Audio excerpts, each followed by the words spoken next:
नितिन गडकरी को हराना चाहते थे। मुझे लगता है कि सामना में जो भी आया है संजय राउत इसी तरह की मतलब अपने आर्टिकल में लिखते हैं। और मुझे लगता है कि नितिन गडकरी बीजेपी के जो सीनियर नेता है, देवेंद्र फडणवीस और उनके संबंध बहुत अच्छे हैं। देवेंद्र फडणवीस जी ने उनको चुनकर लाने के लिए बहुत बड़ी कोशिश की। मैं भी मतलब 2 दिन नागपुर में था। मुझे लगता है कि जानबूझकर मतलब गलत फहमियां फैलाने की कोशिश जो है संजय राउत की है। और अमित शाह और देवेंद्र फडणवीस जी ने हराने की जो कोशिश की है, इसी तरह का जो उनका कोई सामना में आया है उनमें बिल्कुल तथ्य नहीं है। और जानबूझकर मतलब बीजेपी के नेताओं में गलत फहमियां फैलाने की कोशिश संजय राउत की है। सर, कांग्रेस के प्रेसिडेंट मल्लिकार्जुन खड़गे का बयान आया है कि प्रधानमंत्री जो हैं वो झूठों के सरदार हैं, झूठ बोलने वालों के सरदार हैं। किस मुझे लगता है कि मल्लिकार्जुन खड़गे जी बहक गए हैं और झूठों के सरदार है, इसी तरह की भूमिका प्रधानमंत्री के बारे में बोलना ठीक नहीं है। मल्लिकार्जुन खड़गे एक राष्ट्रीय पार्टी के नेता है और उन्होंने इसी तरह का बयान देना ठीक नहीं है। नरेंद्र मोदी जी झूठों के सरदार नहीं है, नरेंद्र मोदी जी सच्चों के सरदार है और सच्चाई के लिए वो काम कर रहे हैं। और इसीलिए देश को मजबूत करने के लिए उन्होंने 10 साल में भारी कोशिश भी की है और उनको झूठों का सरदार बोलना ठीक नहीं है। सर, कल प्रधानमंत्री ने बयान दिया, समाजवादी पार्टी के लिए पाकिस्तान से दुआएं हो रही हैं, कांग्रेस इंडिया अलायंस जीते देश में, इस तरह से पाकिस्तान से जो जिहादी हैं वो दुआ कर रहे हैं, प्रार्थना कर रहे हैं। इस तरह का प्रधानमंत्री का बयान आया, क्या कहना चाहते हैं?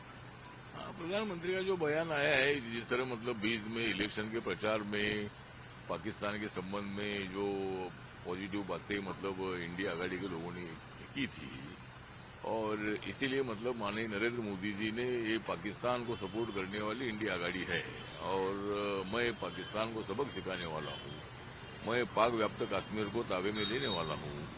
और ये इंडिया आघाड़ी वाले जानबूझकर इसी तरह कोशिश कर रहे थे और पाकिस्तान को मालूम है कि अगर नरेंद्र मोदी जी आएंगे तो घुस कर मारेगा। इसीलिए इंडिया आघाड़ी को इनडायरेक्ट सपोर्ट करने का काम पाकिस्तान ने किया है और ये बहुत बड़ी गंभीर बात है और मैं इस घटना का निषेध करता हूं। सर, तेजस्विनी यादव का बयान आया कि प्रधानमंत्री कह रहे हैं कि जो इंडिया मुस्लिम्स को, ओबीसी, एसटी, एससी, ईबीसी को और मुस्लिम्स को, तो ये कहा कि गुजरात में भी जो मुस्लिम्स को रिजर्वेशन दिया गया था। तेजस्विनी यादव का बयान आया प्रधानमंत्री के बयान आने के बाद, क्या कहना चाहते हैं? मुझे लगता है कि मुस्लिम कम्युनिटी को ओबीसी में आरक्षण है। जो 80% मुस्लिम जो जातियां है ये मंडल कमीशन के माध्यम से ही ओबीसी में है। और प्रधानमंत्री जी का कहना ये है कि भाई धर्म के आधार पर, चाहे वो हिंदू हो या मुसलमान हो, बुद्धिस्ट हो, सिख हो, ईसाई हो, उनको धर्म पर आधारित मतलब आरक्षण देने का प्रावधान संविधान में नहीं है। इसीलिए माननीय प्रधानमंत्री जी का मुस्लिम कम्युनिटी के बिल्कुल विरोध नहीं है। उनका कहना है कि मतलब धर्म के आधार पर आरक्षण नहीं दिया जा सकता है, लेकिन ये इंडिया आघाड़ी वाले जानबूझकर मुस्लिमों को अपनी तरफ खींचने के लिए मुस्लिम को आरक्षण देगी इसी तरह की बातें कर रहे हैं।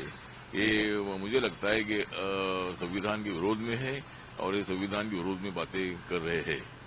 सर, आखिरी सवाल, जो यूनियन मिनिस्टर हैं अर्बन हाउसिंग डेवलपमेंट, ये हरदीप पुरी, उनका बयान आया कि जो ब्लू स्टार किया था कांग्रेस ने, ब्लू स्टार किया था जो सिख कम्युनिटी के खिलाफ, उसमें उन्होंने अभी तक कांग्रेस ने सही तरीके से माफी नहीं मांगी है सिखों से, क्या कहना चाहिए? मुझे लगता है कि हरदीप सिंह पुरी जी सरदार जी है, हमारे मंत्रालय में अर्बन डेवलपमेंट के पेट्रोलियम के मिनिस्टर भी है, जिम्मेदार पहले अधिकारी भी रहे हैं और उन्होंने जो बयान दिया है कि इंदिरा गांधी जी की हत्या के बाद मतलब दिल्ली के और पंजाब के कई सिख समुदाय पर हमले हुए थे, हजारों लोगों को मार दिया गया था, लेकिन उसके संबंध में कांग्रेस ने अभी तक माफी नहीं मांगी है। तो ये जो माननीय पुरी जी ने बताया सही बात है और कांग्रेस ने इसके लिए माफी मांगनी चाहिए। Thank you.